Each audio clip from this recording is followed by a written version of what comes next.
Good afternoon, everyone. I'm going to wait one more minute to make sure other people can join, but I do see that we have a quorum. So then I'm just going to wait to call the meeting to order.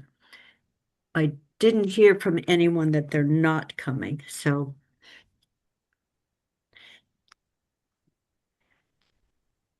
Allison is here.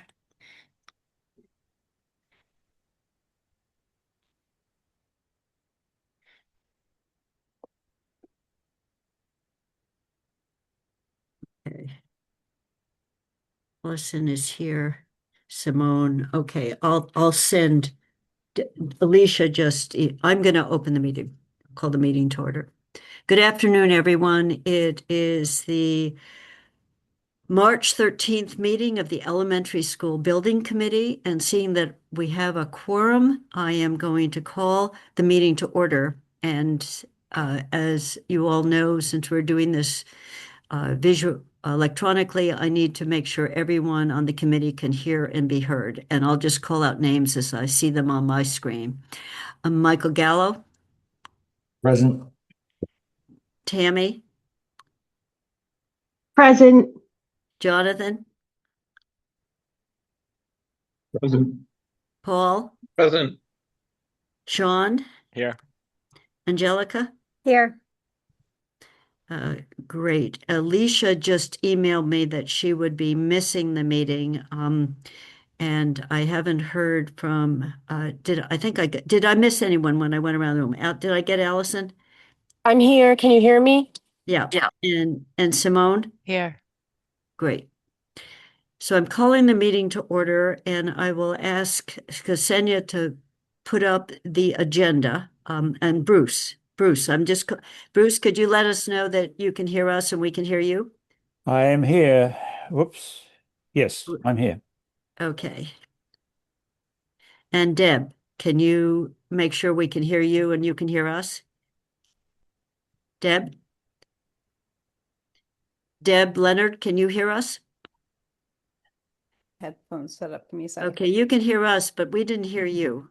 You can hear me? Yeah, you may have to speak a little louder when you want to speak. So that we did hear you speak just then. So Ksenia, I think I gave you permission to share the screen. There you go. Can you still hear me? So as you can see, we've got, and I think I emailed everyone this, we have the regular construction update and as well as invoices, but then we have a variety of items, some of which were requested at the last meeting that we have a discussion about them. And one, number 7, is if we have time during today's meeting to begin to have a discussion of the dedication plaque design. I'm not sure we'll have time.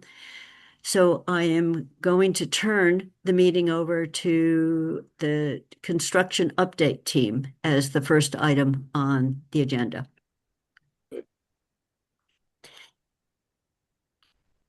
All right. Hopefully you guys can see that. Whoa. Yes. Yeah. Yeah. That's a good one. Yeah. I had to put that one on there. So yeah, it's a little bit shorter with all the agenda items this month. So I put a little bit shorter presentation, mostly showing some new things that have shown up since the last site walk and last month, highlighting those. Tim, if you want to jump on it, talk about it, I could talk about them too. It doesn't matter, but. Sure. What this photo shows is the aluminum composite panel is beginning to go up, and that is the last exterior finish material that completes the full facade. So you can see the orange at the administration suite and its various colors throughout the building, but that is the last piece before the exterior is truly finished and you see the full color palette. Here's the lobby beginning to take shape. You can see the principal's office to the right, the cafeteria beyond to the left. The walls are going up, and by the time the next site tour happens, this will be a fully developed space. Tile going up in the stairs, stair C.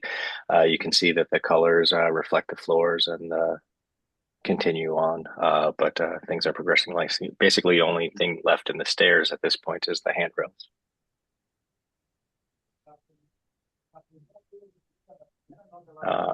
The protection is down on the floor in the mock-up classroom because the sheet linoleum is down. That and the marker boards are some of the few remaining steps. You can see that the ceiling is installed and the millwork is in, including the sinks. So things are moving along. Tim, does every room have two sinks? Every classroom has two sinks, yes. That is an MSBA requirement now. Millwork installed in the openings to the multi-fixture toilet rooms, around the lockers and the project areas.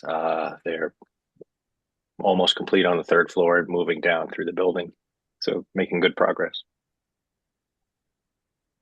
Here you can see the entrance to the library with the storefront glazing system. As you're standing in that space, you can see all the way through to the stair A and out through the gym with light getting all the way through the building. I see Sean's hand is up. Sean, go ahead. Yeah, Tim, just a quick question because this came up in the prior school district I worked for. Will the sinks have something that says like this is not a sink for drinking?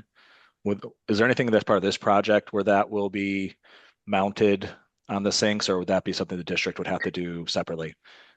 It comes up with like water testing, and if you clearly delineate that it's not a drinkable water fountain, then it's not part of the testing. Yes. But if it's not there, then it could be counted in a water test. Labeling like that is required at fixtures that have been tested for water quality, as you're saying. Okay.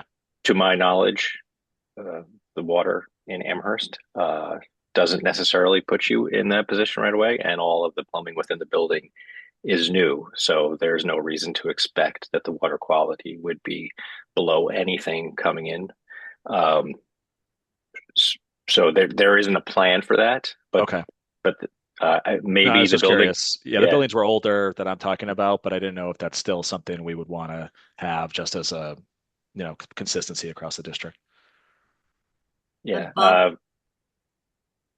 Yeah, Sean, having a little bit of background in that, I expect that the town of Amherst's lead and copper control program going forward now, this as a new building will include testing at this school.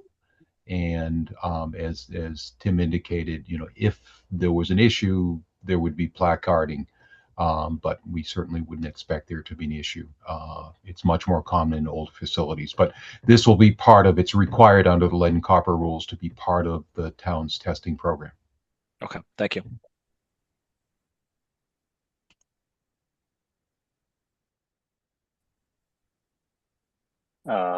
Moving on. I see Deb's hand is up. I just don't want to move on without if there is in fact a question. I just wondered if Michael's in on the call, if he would speak to the status of the most recent water testing or the cycle for which it's testing. Michael O'Connell. Yeah, Michael's here. Okay. Yeah. Testing for this building or Water, just general testing for water quality at the schools. The town does that, Deb. I thought we did that. Thought the district did. Okay, never mind them. Thank you. Well, I mean, okay, Tim. Okay. Still outside the library if we want to move to that. That is the end of the photos. Sorry. Yeah, like I said, a little shorter. Just some updates since the last tour. New things you guys didn't get to see. So yeah, the next tour is going to be April 28th, 3:30. So as always, please email me if you want to do it. I'll throw in one more update hot off the presses. We now have permanent power in the building as of this week. So that alone could be our entire update, and I would be thrilled.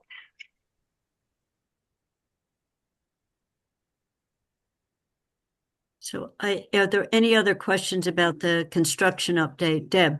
I'm always going to ask the same thing. Are we on time to open in the fall? Or yes, ma'am. Thank you. And so the next item is you, Tim, also on the entryway sign for the school. Sure. Do I have the ability? I do have the ability. I think I opened it to everyone. All right, so I'm just going to do a 1 minute recap of where we are. So this is the site plan, obviously, with the north and south entrance. Um, South entrance primarily used for buses, vans, and staff, and all parent and staff parking going through the north entrance and to the parking lot and to the school. Zooming in on the north entrance, the project includes lighting for a sign at the north entrance. Location to be determined, most likely will be between the walking path and the access lanes shown here. The site does not at the moment include lighting for a sign at the south entrance, as you know, the thought is everyone using that entrance is familiar with the school and we don't want to confuse people. Or at least that was the discussion when it was taken up by the building subcommittee in 24 and the discussion last week, which was much briefer. So in 2024, as we were getting ready to issue documents, we went through a lot of options, some more ornate, some more complete, some echoing the building, some being, but the discussion at the time and then confirmed last month was that the sign should be basically simple, to the point, cost effective, and simple communication of the entrance of the school. This was distributed to Kathy and the committee, I believe, and after some discussion, the only definitive feedback was, could it be amethyst, as the brook is? But so this is a simple sign with a panel between two granite posts that could be added to the project or procured separately. We can talk about that. But what we would need to do to complete a design is what the information is supposed to show, whether or not it reflects Amherst Regional School District, anything else that would have to be on the sign, the typeface, the size of the lettering, and whatnot. So look for comments, and then we could do a few iterations of the sign and get a final selection and approval. So just to annotate what Tim just said about earlier discussions, we had a design subcommittee and we looked at possible designs, and that was the Keep It Simple. We didn't know the name of the school at that point, and the purple came completely from Kathy just saying it's amethyst, so could it be purple? So I'm not sure if anyone else has weighed in on purple or not, but when I saw a mock-up that a local newspaper had done, I thought purple was a beautiful color. So hands on this. And one other question, Tim, does this also have to go through the planning board that they do some, they put a looks okay in terms of the height? They don't do anything on our design, or do they? It does have to go in front of the planning board. It's part of, it was a condition of the original finding, so it wouldn't be a new hearing, but they do have to see it and approve it. Okay, so Bruce's hand is up, and any other, so we're basically looking for input on the design, or one way or the other. Bruce, and then I see Paul. I like it. I agree with the simple, essential design guideline. I think that's solid, important, and intelligent, and I'm fully supportive of that. I don't have any input on any of the graphic design and so forth. I'll leave that to others. I'm also good enough with purple, but I'm reminded of recent discussions on the planning board that Amherst College has pretty much appropriated purple, so we should at least be aware that one of our hosted institutions has a strong affiliation with this color. Is that the concern of ours? I don't know. I don't have a strong opinion, but I thought it might be something that we would want to at least consider. So I see Paul, Allison, Deb, and I'll just call on in that order. Paul, you were next up. Yep, thank you. So I had the same comment that Bruce had about purple being associated with Amherst College. They have really done a lot more branding on that purple. I think that for the school district, they tend to be more of a maroon for most of their materials, which of course is UMass's color. And we don't have to be tied to any of those, but I think and so it might speak to whatever the district identifies as their best color. And also, we could choose a totally different color. The other comment I have, I love the simplicity of it. I worry a little bit. I was curious about the typeface and what professional sign makers would say about what's the proper typeface for a building like this. I think there's certain standards that they use for buildings. If we just picked out a font to use, or if there was something that this is what professional sign people will say, yes, this is a good font to use. So color and the font for me. Allison? This came up, and then the maroon being something that shows kind of an homage to UMass. I think the purple being that this is amethyst. It's not a bad thing, I think, for us to kind of have a little nod to Amherst College. We do a lot of partnership work with them. I think it shows a lot of respect, and there's some cohesion in the community. Deb? Yeah, I don't have anything to add. I think my inclination would be to go color neutral, unfortunately, because of those two issues, but I don't have strong feelings. Mike? My only concern would be, like based on the dimensions, like, is it that the sign's gonna be 1 foot off the ground? Is that, or,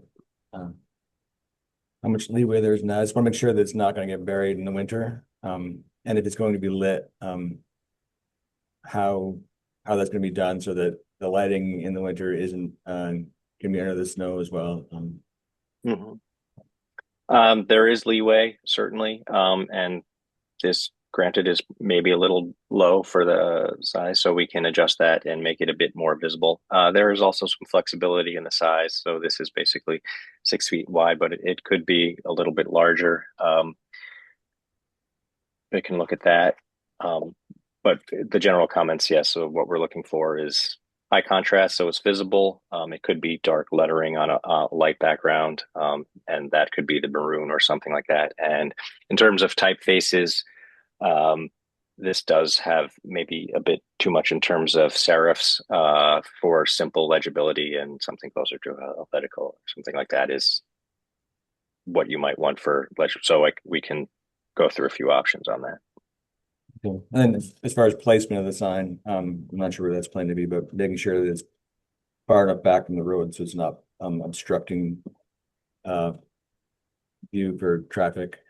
Yes, if safety is a concern, you wouldn't want anyone making a right-hand turn out of the school to have their vision blocked by the sign. So it would be in this general area with a little more thought about exactly where to put it. So it's both visible, traveling in both directions, and not obstructing any views and interfering with safety.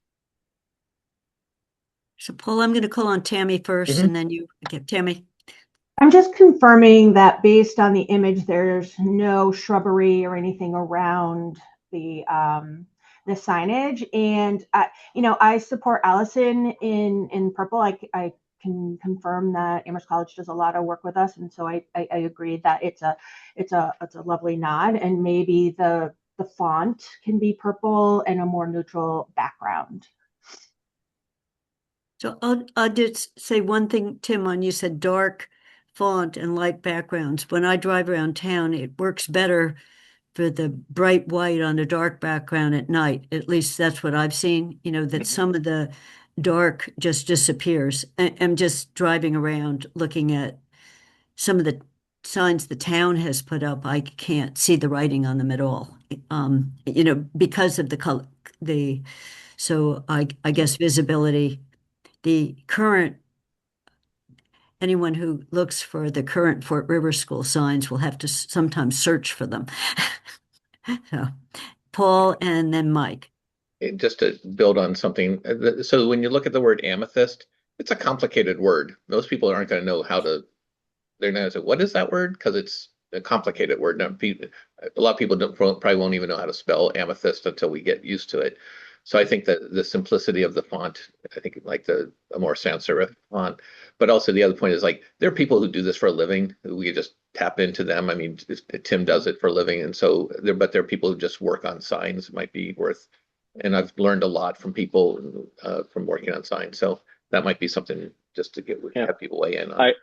I will note that the subcontractor that is part of the project for the rest of the signage is Bluebird Signage, and they're actually well renowned, do a lot of things, and we can certainly lean on them for some feedback. Good. And Mike, I saw your hand up. Yes? Actually, I didn't put it down, so I'm also. Oh, okay. So what would be the next step, Sim? I think you've gotten the feedback on how tall is it to make sure we can see it font wise. I have feedback from you. I can talk to Bluebird. This is not part of their scope, but I'm sure they would happily talk to us. And then I can do a few iterations that change the colors, the typeface, and what the ideal height and size would be, and get those back to the committee for you to review and possibly vote on. And just the shade of purple, maybe if it's darker and the white is brighter, so then would you come back to us at the next meeting with here's hearing the feedback, here's the design. So I'm just looking at which steps do we have to go through to get this to final? Yeah, I think I could send them to you within a couple of weeks, and then possibly you would have time to evaluate and think about them, and maybe, finalize the decision for the next meeting, if that sounds like a reasonable schedule. Does that make sense to everyone? I'm seeing no no's. So I think that's it for Amethyst Brook sign, which is pretty exciting that we have a school with a name and now it'll have a sign so we can find it. The only other question I have, this is not relevant to you, but at one point, DPW staff said there was the potential, there's a large public way of the house that sits on that corner that one might be able to widen the access. Is this, if the sign needed to be moved, is because we had a broader exit on the north, would that be relatively easy? You said they're going to be granite posts. Without opining on anything with a neighbor, there is a lot of room there to put a sign in a safe and visible location. So I don't think an easement or anything with a neighbor would necessarily be required. Okay. And I'm just saying, if our entrance and exit was wider, will you have, it'll be set Yes, back? there is still plenty of room. Okay. So next, what is next of the order? Review of school fencing decisions. So I believe it was Angelica who raised fencing at the last meeting. So I thought I would just give you a brief what was talked about when we talked about fencing. Way back when, there was a strong opinion that we shouldn't fence this in, particularly the playground. And when we were doing budget review, we cut out $80,000 worth of fencing. Danisco had originally put some in just around the playground. It was just around the playground.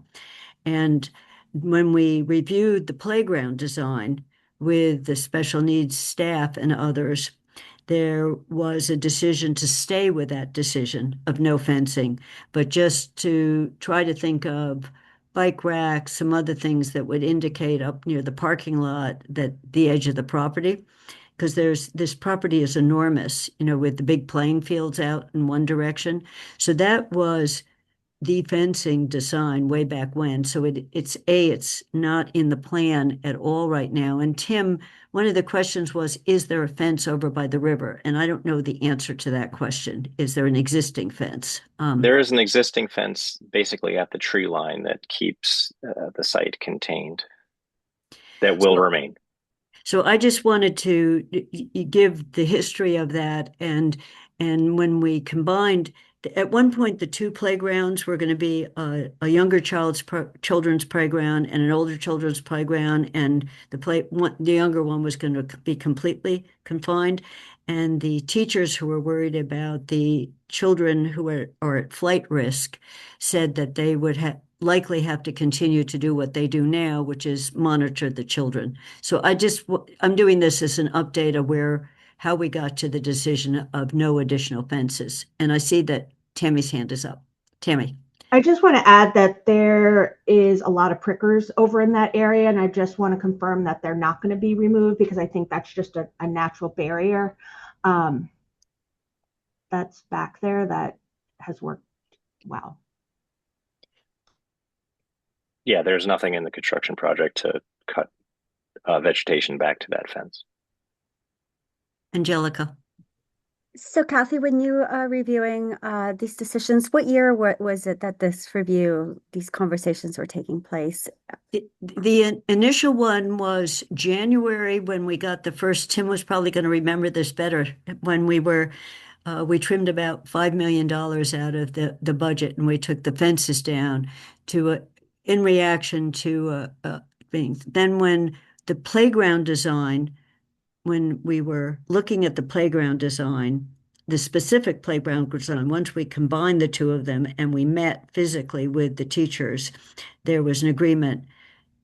Fences were raised and there was agreement not to have fences. So Tim, I'm not going to remember the second date on the playground side, but that's when we knew where the school was going to be and we knew the size of the playground.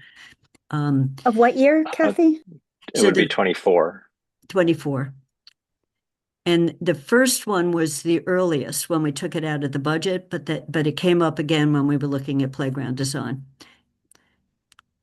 And we were looking specifically at the size of the playground and the location of it with the equipment that was going to be put on the playground. Bruce. Kathy, and again, when we were reviewing the playground surfacing and reestablishing our commitment or discussing our commitment to Corteen, it was pointed out that fencing around the playground would involve gates, and gates are points of traffic intensity. And I recall that the wisdom was that we should, if we want to go with Corteen, or perhaps any, but particularly Corteen, that we should not create these traffic intensive locations that would stress the Corteen.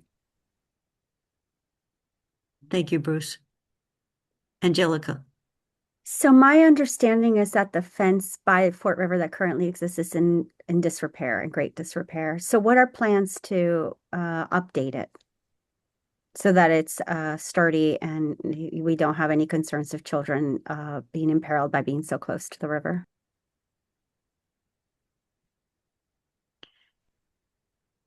The short answer is it's not in the budget and there wasn't a plan because we felt that edge was adequate. It's not any different than it is now is the other thing I would point out, and as it has been. Fort River has never had fences other than that border. So because it's a wide open property, Wildwood doesn't have any fences either. I mean, it has a different access point. So the person who was the strongest voice on that is Alicia Walker, and she's not here right now, but there was a strong opinion of not doing it. So right now, it's not in the budget. Angelica. So I would welcome when Alicia is able to come to keep this open, because I know last meeting she was open to further discussion of that. I think it's a matter of the design of the fence and also of talking and updating with staff, because I'd also love Allison's perspective. Wildwood has a natural barrier because of the hill and how much space there is between playgrounds and the road.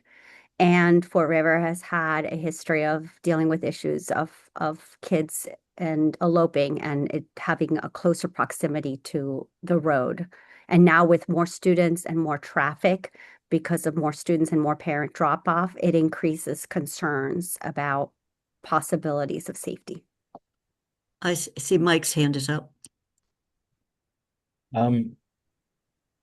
Angelica, are you talking about the perimeter fence on the far side of the playing fields? or you're talking about having the playground area fenced in? It's not about fenced in. Again, it's just an open question. I'm not a design person. I'm just a parent, and I'm just representing the voice of folks that have dealt with kids' concerns about elopement and teachers and staff that are concerned about that. So I think the design thing would be just to open it up to discussions about what may be solutions to a river being so close, much closer, of new design being much closer, and the school being close to the road. So what would be some ideas about what we can do? Okay. And what teachers and staff and Allison may suggest would be some things to keep in mind. I heard Tammy suggest something about natural barriers. Bike racks, would bike racks be effective, or is a bike rack something that's not going to be as effective close to a river? I'm not sure exactly what we have in mind, but I just want to emphasize and center child safety. And you're specifically talking about the fence that's along the river edge. That's my most concern. And I would like to reevaluate maybe at this sooner than the next site visit, look at it more closely. It's been a rough winter as well. We know it's taken a beating, and we have greater, runoff, greater flooding. It's a lot of issues that we need to take into consideration. Mike. Yeah, that's actually a good point. So I can have the facilities team go out and take a look at it as well for the next meeting, and we can. Thank you so much. Be done. Yeah. So I will leave that we'll come back to it, but this is likely a major cost item. It's something that our Community Preservation Act, there's also been talk about having a trail come over from the community gardens to get access to the playgrounds, not, for the community at large. So some of this takes larger thought on the playground area. And that's it. So, this is not a no cost item. It's a big cost item, depending on what we're talking about. So I think we should be taking a look at the existing fence. So I think that's that item. And then next on consent, did we book reflection rooms next on the agenda? That's correct. Update on reflection room discussion. So I know, Deb Leonard, that you had a meeting recently. So I'm going to turn this over to you both to describe what the issue is, and then to the extent there's been a resolution, it would be great to hear it. So starting in mid-2025, there were changes to the regulations, the Mass General Law regulations around seclusions and restraints. As part of examining that, the Amherst School Committee and the Joint Committee on Policy between the Amherst and the region have taken up redrafting the policy, the school policies around the use of those rooms, and that's still in process. So we're working on that. But there was an opportunity to look at the rooms and see how well they would suit the purposes that they were originally designed for based on the new regulations. And so the conversation that ensued involved, at the end, a bunch of us getting together, a parent representative, a CPAC representative. Tim was in on the meeting on Wednesday, Donna, Allison was in on it, Bob was in on it, and we were discussing what changes to these rooms would be appropriate.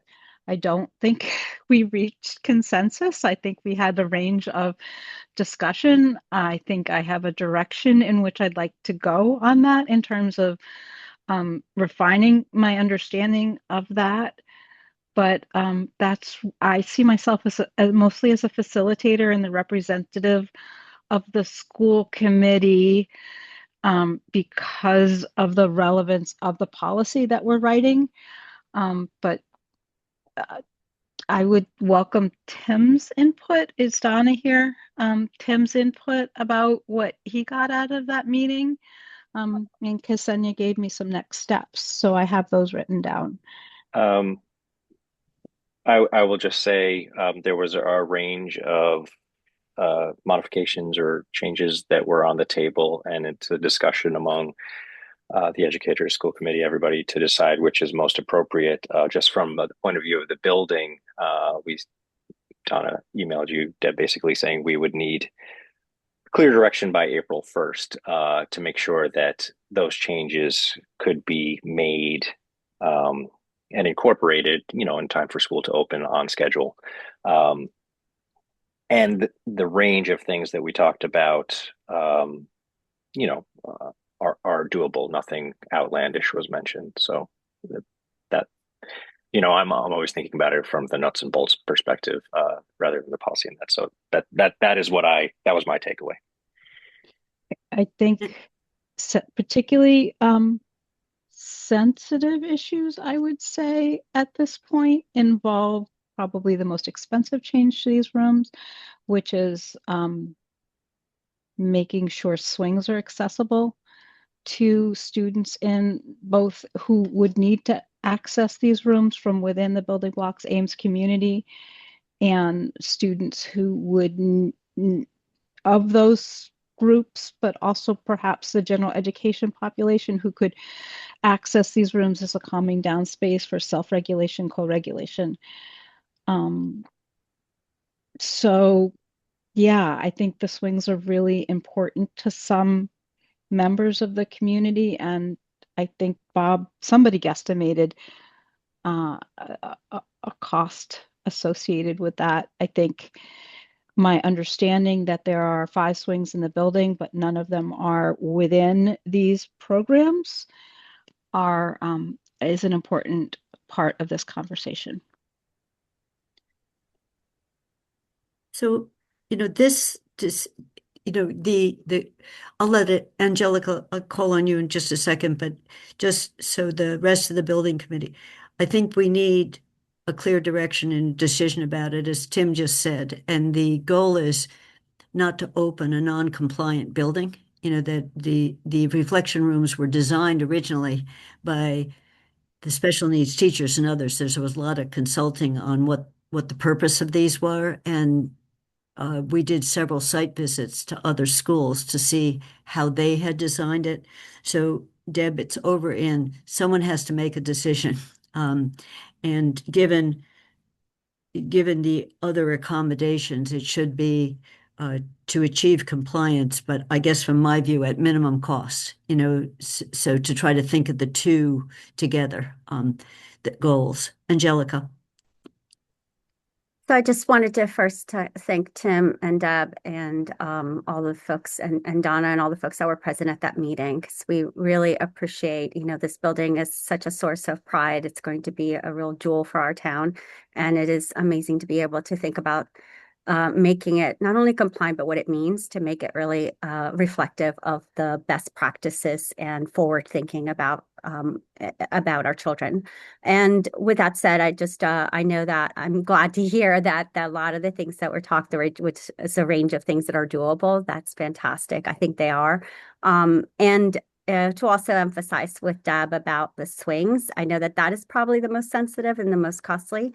I would say that from a parent perspective, it is current practice to have swings that are easily accessible. So not just where a child has to walk to a movement room, but they're very within the room. So in the ILC and other areas, like where you just have immediate access to them, it is absolutely essential for students' ability to regulate, and it is part of many students' current IEPs. So it's also legally mandated accommodations for many students, my own child included. So again, just in keeping with making sure that we've dotted all our I's and crossed all our T's in terms of making the building the best it could be, that is something I want to make a plug for. That is absolutely essential, is to have that accessibility to swings. Deb. So compliance is doable. And one end. On the other end, best practices are the other end of what we're looking at. And then, of course, cost scales with best practices. What we're looking at a district is a sensitive situation involving concerns around past safety issues in these buildings or with the use of these rooms, concerns about staff support, an emerging situation with policy. So I think beyond compliance, what we're hoping to achieve is a space where our educators can do their best work in, how do I say this? In a way that everybody feels protected, that families feel protected and educators as well. So it's emerging, and I would say I need a bit more guidance than compliance, because we can do compliance. No, yeah, but ignore my words. Okay. Yeah.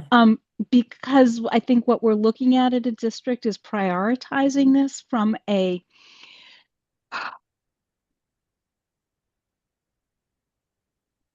identifying, developing a working group where we look at the current state of, oh geez, I'm still foggy brain. I'm coming back from some personal issues, so I apologize. But from looking at it from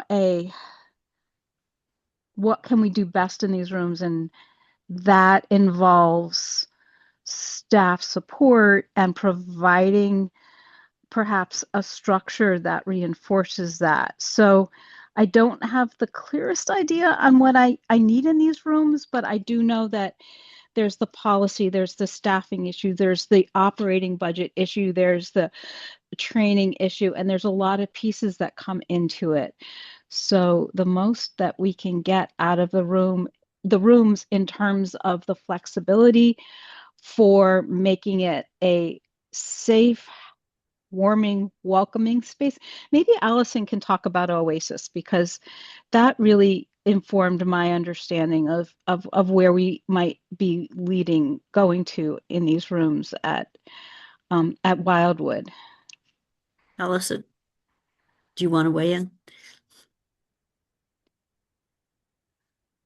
She may be here, but not here. So, Deb, I think the intention is that the decision gets made over in the school world. As you just said, it's the school, the teachers who are teaching there, the principal.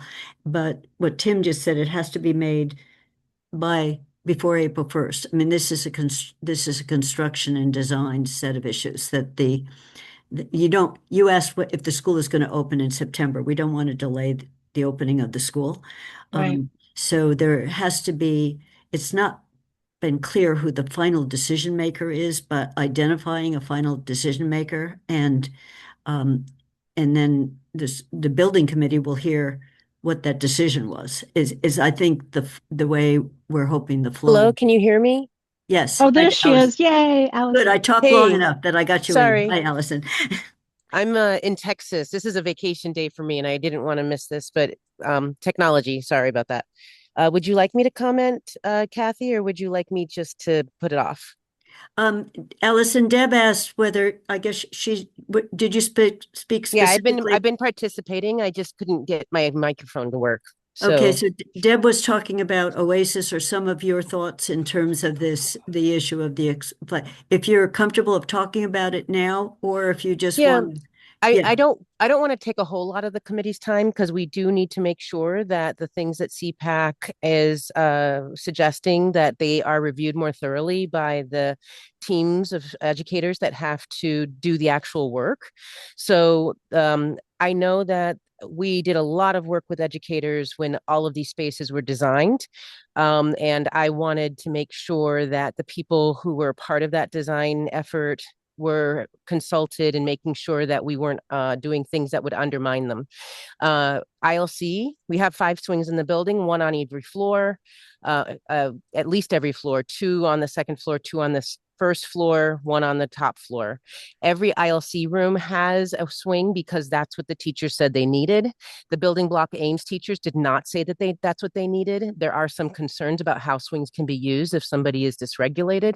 So I would want to make sure that our educators are giving their input on that exactly, because they did not ask for that in the beginning, and because we have more swings than what because right now we have 2 in Wildwood. Having 5 is, I think, going to make sure everybody definitely has access to these in the way that they need them, no matter what their need is. It doesn't matter if you're a part of a program or not.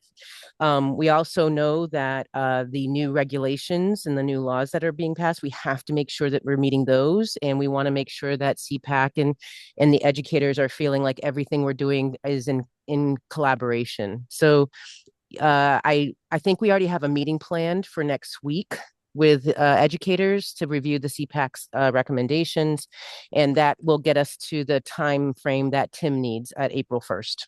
That's great. I guess oh, sorry. So we'll just, as the building committee, we'll hear about those decisions at our next meeting, is the way we take it, that it's the school policy, Deb, it questions, the decision has to be made. It's not maybe in a few months. It's in a little over 2 weeks. Yeah. I've been moving that forward as quickly as I can. And there will be a decision made prior to April 1st. I will do my best That's great. To integrate all perspectives. So thank you all. And Allison, thank you. Thank you.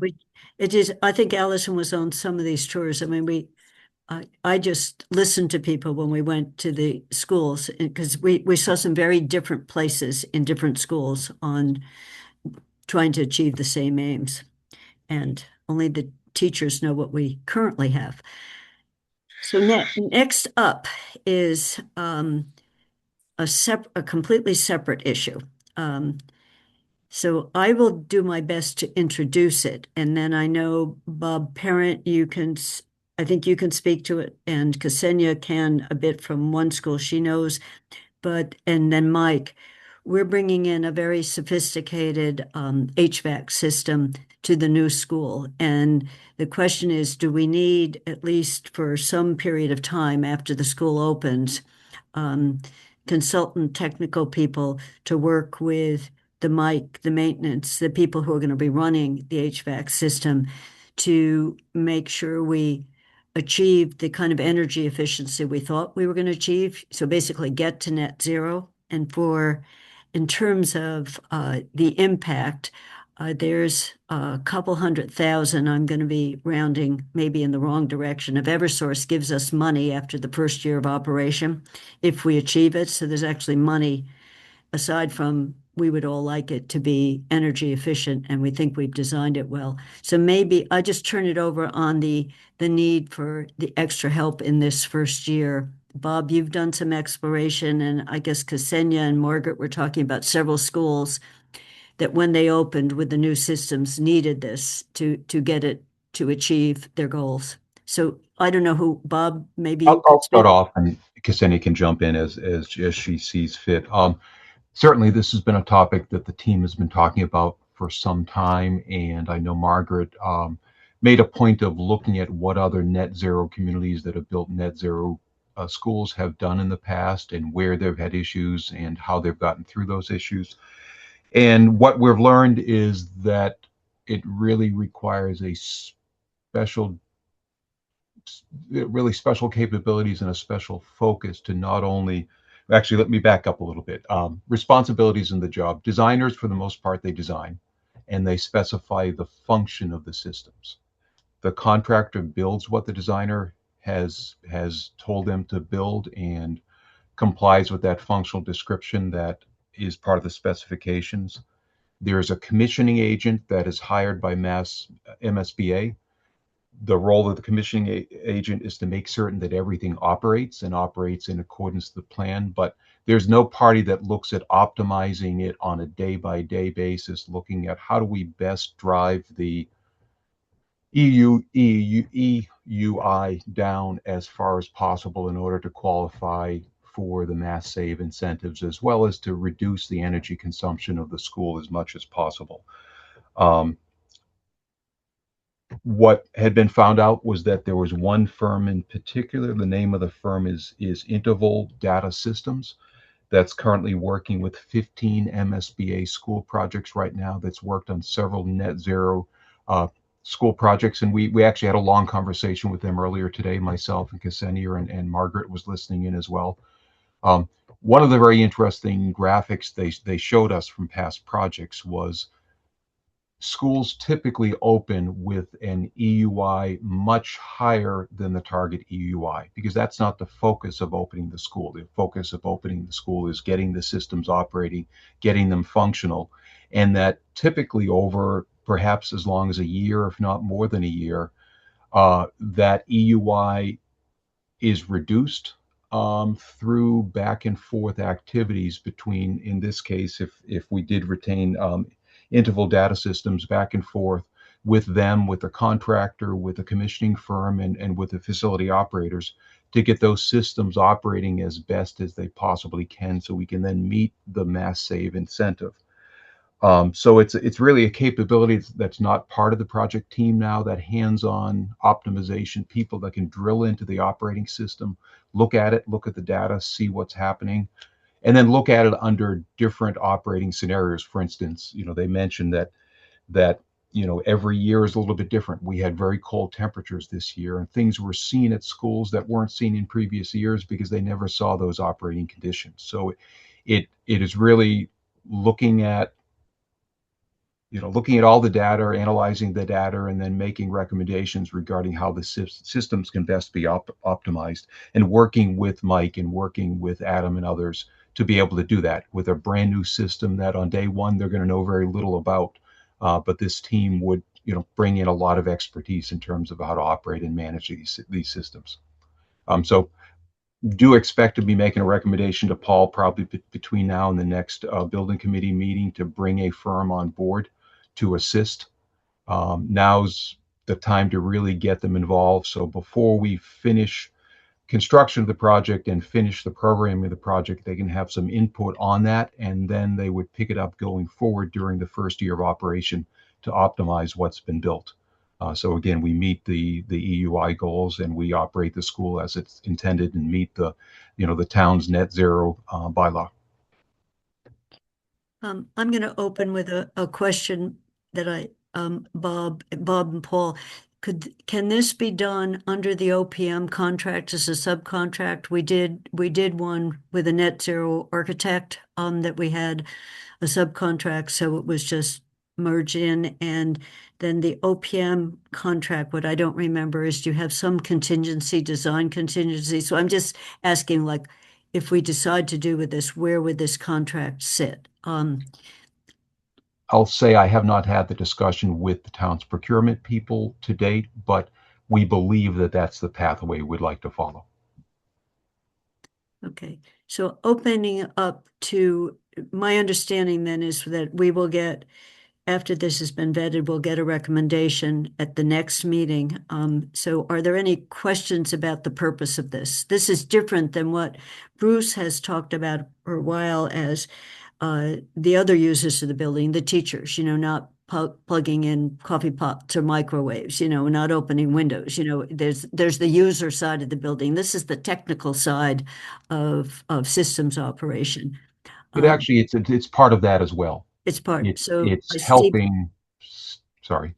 So in any case, so Jonathan and Bruce, because Kathy only knows what people are telling her. But anyway, Jonathan and Bruce. I was going to say exactly what Bob just said. Really, they go hand in hand.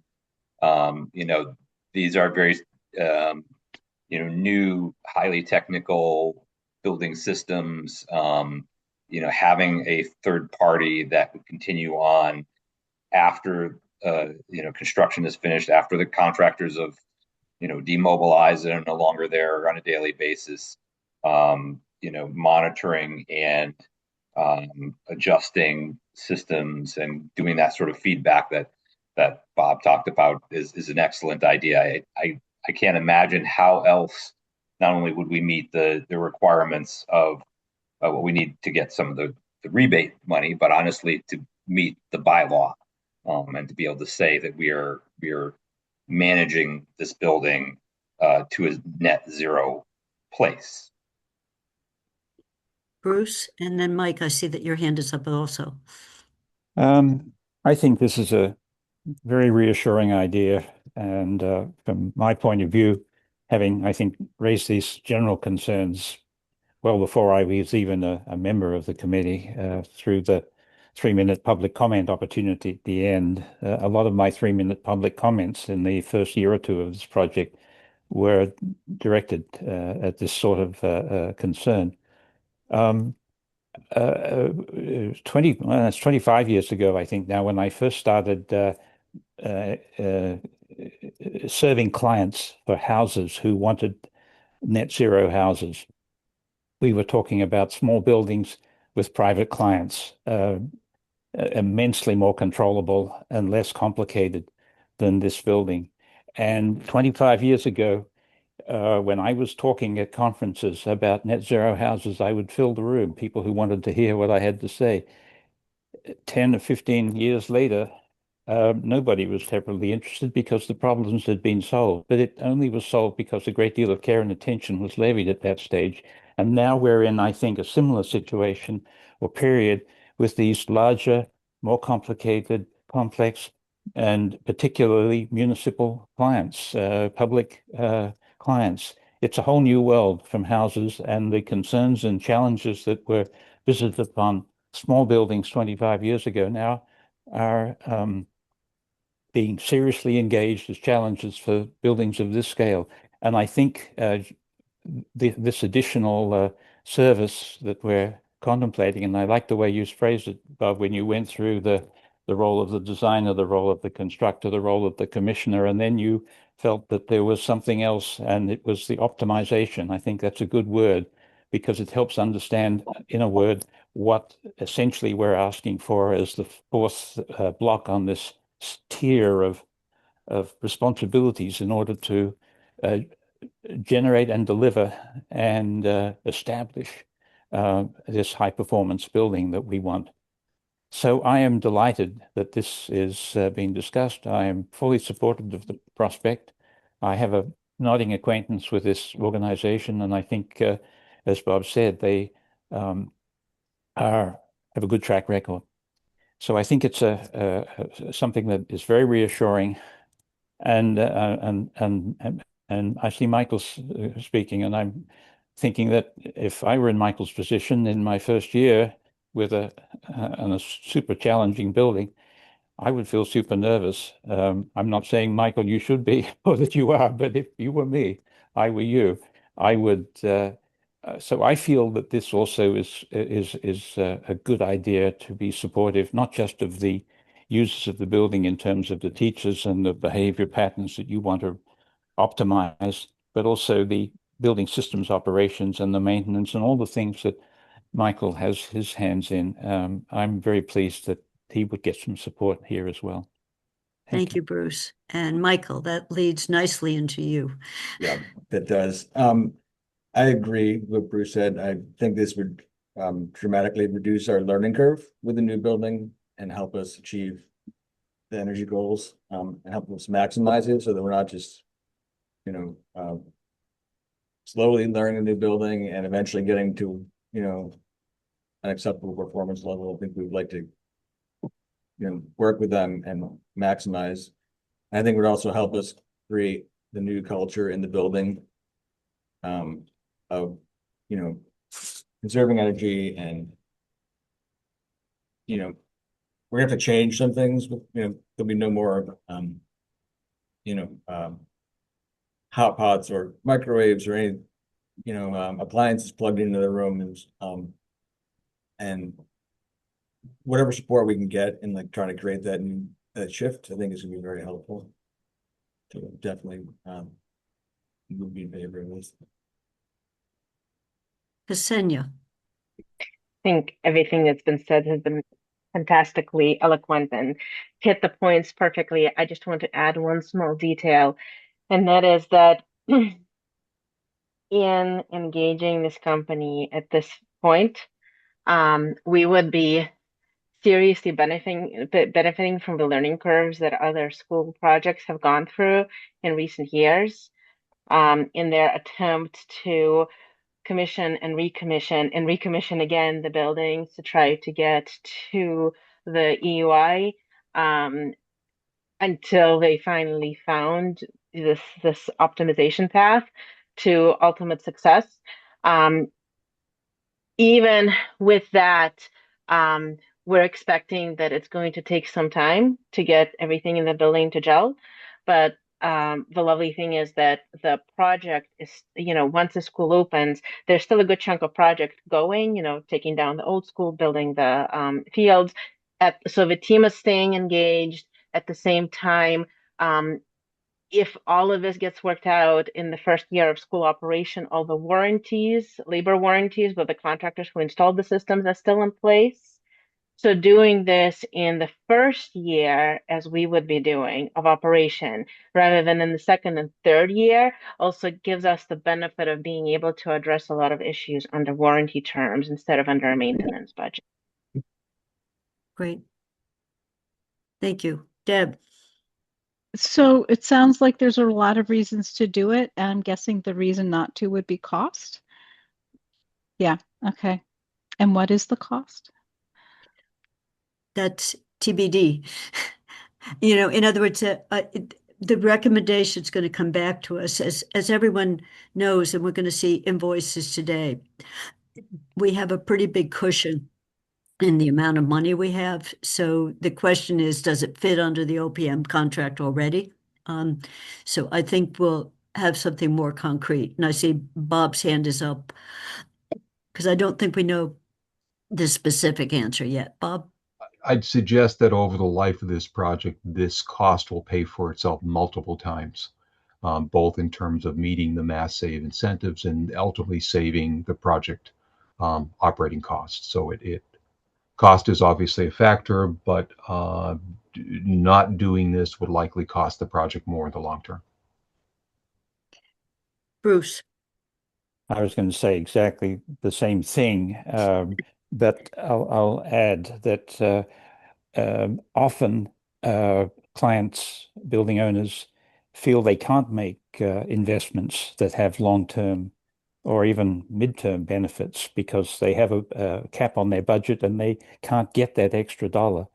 I point out that we are in a rather extraordinary and wonderful position here because we do have a space, like an air gap between the water, if you like, and the ceiling, so we can surface in the room and still breathe because there's a healthy contingency. So we do have the capacity to commit additional funds if we think they're wise. And I definitely think, as Bob says, that this is going to pay for itself over and again. But the beautiful thing is that we have the capacity to commit this additional resource, whereas in many cases it would require a vote of town meeting or of a council or something. Blessedly, we don't have to do that. We can take advantage of buying something with a terrific return on it. Deb. So is there a motion in order, or do we just do nods? Because I think right now we're expecting that at the next meeting we'll have a specific recommendation that we can be voting on. Right now, it's to let us know that something's going to be coming to us that will answer your question on, how is it going to be done and what's the dollar amount? Correct. I mean, I don't think we need a motion on this. These were, it's not concrete enough yet. So what I've heard is there was nobody saying don't do this. So in which case we would have stopped the momentum. So I'm conscious of time. We need to do invoices, and the other, if there's time, was to talk about the plaque that would go on the school. And one thought early on was to look at what we did to keep it simple.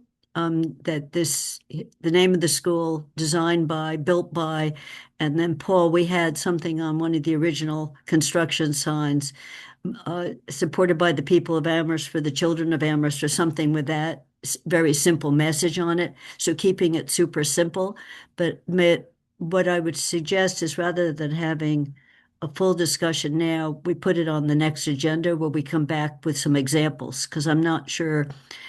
Angela said she'd take a picture of what's at Crocker now. I haven't gone around the schools. What's at Wildwood? Are there some examples? Margaret told me that in one building committee she was working with, it took them months to come up with how many names would go on a sign. So the idea here is, like, if we start with, are we agreeing simple? So we don't have anything specific to, other than there's a space in the building for it, with a support for it, but the town will be providing this. So this isn't a right away. I think that was what I heard, Tim, that the construction project has a support space for where it would go, but the specific plaque, since we didn't know how big it would be. Is that right? That is budget? correct, yes. Yeah. The space has been selected. There's support in the wall for it to be attached, but the plaque itself is not included. Jonathan. I just want to express support for your approach that a smaller group work on a proposal for what this should be, and like the building site signage presented to us, made with some limited options, but with the most of the work of the design of it sorted through. Okay, so I'm just saying we need to make some kind of decision on it, but we don't have to do it today. So I'm introducing it, and it'll come back on April. And before we get to invoices, in April, I spoke to Paul, and he said he thought he'd be ready to report. There is something called Percent for Art for this building, and we don't know what the status of. Has a committee been formed? It's supposed to include some teachers, users of the building. So there's nothing more to report on that right now, but Paul, we said we put that on the April agenda. And the other potential for the April agenda is the day the school opens, there's still going to be construction going on. And that affects the use of the parking lot. So the town has been working on what's the plan in that first 6 months. So Paul, that was the other thing you thought we could report. So those are, in addition to construction update and reflection room, so there's the list of what to expect at the April meeting. If I don't see any other questions, these are just to come. I think we can move on to invoices. Any other comments? Okay, invoices.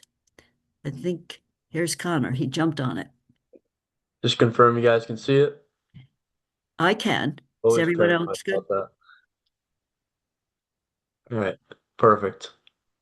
So starting at the top with our executive summary, green is our invoice previous, black is our current invoice package, yellow is our unbilled portion of contracts, and white is our uncommitted, which holds our contingency. And the white section might look a little smaller this month because now FF&E and the playground surfacing has moved from the uncommitted category into the unbilled portion of contracts. So this is mostly contingency at this point. And we'll get back down to our contingency bar on the right as well. It looks like a small little chunk, but if you see the numbers at the bottom, it also includes some technology and AV procurements that are still out there. Yeah. So moving down, invoice previously is 60.7% of the total project budget. Current invoice package is 3.8%. Current invoice package is $3,753,469. Brings us up to 64% invoiced overall, 36% remaining. Moving down to the cash flow, here we are. Current month, contingency sitting over here on the right.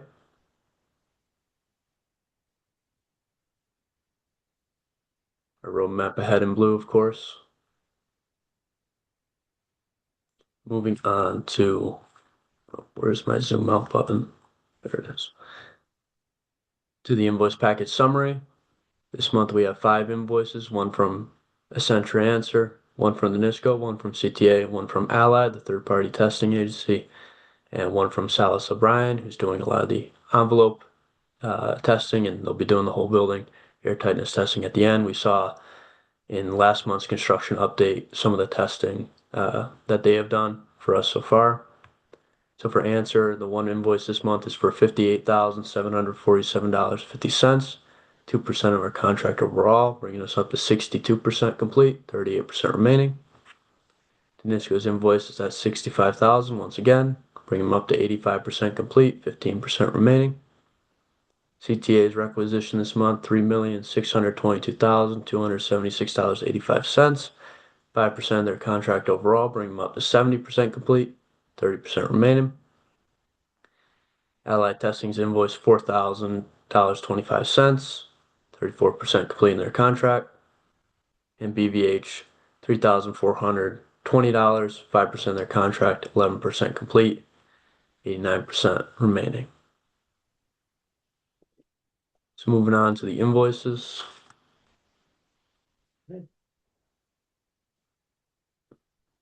First up, the Answer invoice for the $58,747.50. In the backup.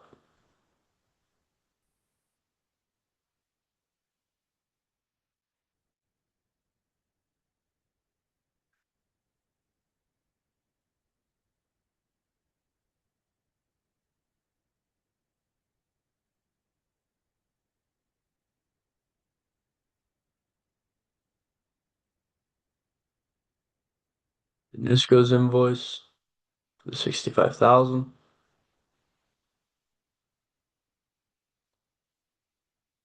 CTA's requisition for the $3,622,276.85.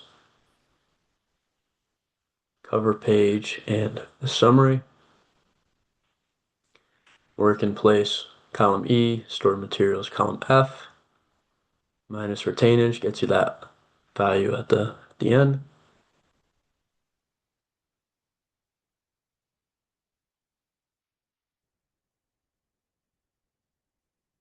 Allied Testing's invoice for the $4,025.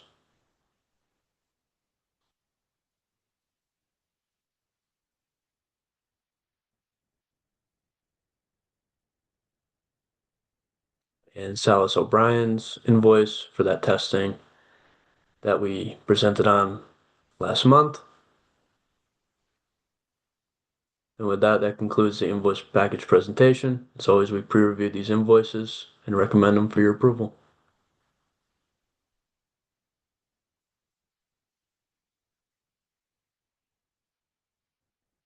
Sorry. I make a motion that we approve the invoices as presented. Is there a Second. Any comments before we put it to a vote? As I think everyone knows, before we see this, it's been vetted by the town, so multiple sets of eyes. So I will put that to a vote. Kathy is a yes. Michael? Yes. Bruce? Yes. Paul? Yes. Deb?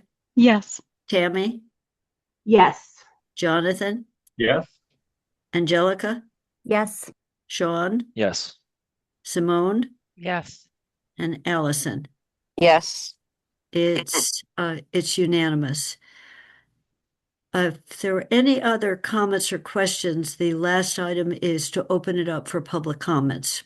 Anything that remains, and as you know, the pictures we've just seen are all going to be put into the packet, and the invoices are. We've been doing that. And for those of you who remember way back when, Answer's been doing minutes, and they're excellent of the things, and I read them quickly. But if anyone wants to see what happened at any meeting, the minutes are being posted, and they get them done pretty fast. Sometimes I'm fast, not always.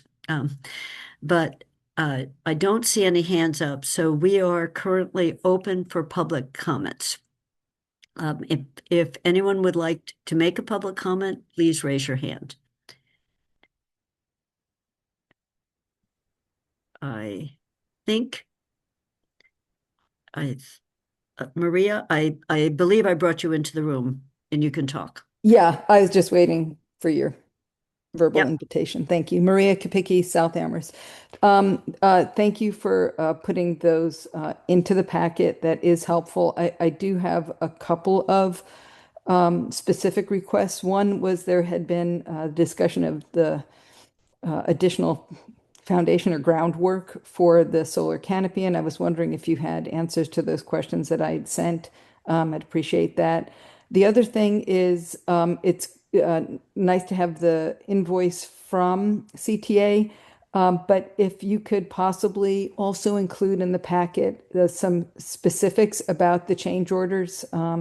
It really it just lists them by number. So if you could please add some detail about what each of those items are for, that would be greatly appreciated. Thank you. Thank you, Maria. So I think with that, our meeting of today has reached a conclusion at 1:44. So I'm going to make a motion to adjourn. We got done before 2, which is great. And Kathy is a yes. Well, I guess I need a second, but I'll go around the room. Are we ready to adjourn? Michael? Yes. Bruce? Yep. Deb? Yes. Tammy? Yes. Jonathan? Yes. Paul? Yes. Angelica? Yes. Sean? Yes. Simone? Yes.